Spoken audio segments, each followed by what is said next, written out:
You know what, guys? Since I'm making a bunch of tutorials, I just thought I might as well make a tutorial because there's a bunch of people in Girl Tag that be asking me, how do you make videos on your VR? So number one, you go to your camera app, press record. By the way, this is recorded, but while I'm still doing the Girl Tag horror video, which is right there. I still haven't posted it yet. By the time this is gonna be posted. So once you do that and you finish your recording, right?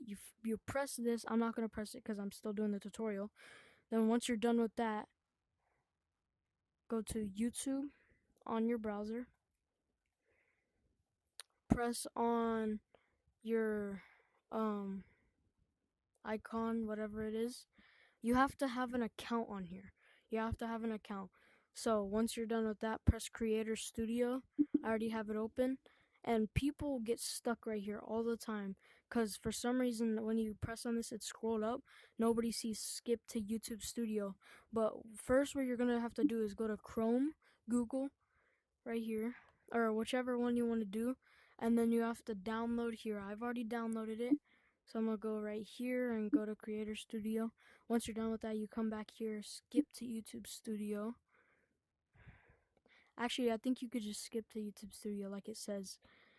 You go over here, create, upload videos, and then just select file from all your videos that you have. And that's gonna be it. Peace out, guys.